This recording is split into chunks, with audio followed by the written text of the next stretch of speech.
দুর্নীতির মামলায় British MP tulip Siddique দণ্ডিত হবেন কিনা জানা যাবে আজ। রাজুকের প্লট বরাদ্দে জালিয়াতির অভিযোগে দুদকে করা মামলায় মা রেহানা ও খালা হাসিনার সাথে তাকেও আসামি করা হয়েছে। এই মামলায় সোমবার দুপুরে ঢাকার ৪ নম্বর বিশেষ জজ রবিউল আলমের আদালতে রায় ঘোষণার কথা। মা ভাই বোনকে প্লট বরাদ্দ দিতে খালার সাবেক প্রধানমন্ত্রী শেখ হাসিনাকে প্রভাবিত করায় ব্রিটিশ এমপি টিউলিপ সিদ্দিকের যাবজ্জীবন কারাদণ্ড চায় দুদক।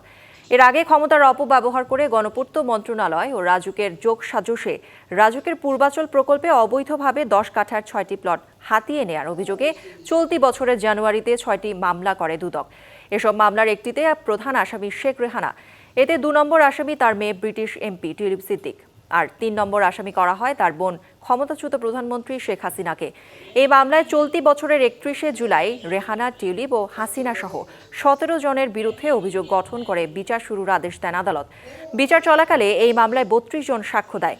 গত ২৫শে নভেম্বর রাষ্ট্র ও আসামি পক্ষের যুক্তিতর্ক উপস্থাপন শেষে সোমবার রায় ঘোষণার দিন ধার্য করেন আদালত। দুর্নীতির ৬ মামলার ৩টিতে ইতোমধ্যেই শেখ হাসিনাকে ২১ বছরের সাজা দেওয়া হয়েছে। একই সাথে জয় ও পুতুলকে দেয়া হয়েছে ৫ বছরের কারাদণ্ড। আর রাদওয়ান ও আজমিনার বিরুদ্ধে করা অপর ২ মামলায় সাক্ষ্য গ্রহণের শুনানি চলছে একই আদালতে। নতুন এবং ফিরে আসা গ্রাহকদের জন্য নগদে চলছে ক্যাশব্যাক সহ প্রতিদিন হাজারো উপহার জেতার সুযোগ। হবে আশা আর ফেরা, সারপ্রাইজ সেরা।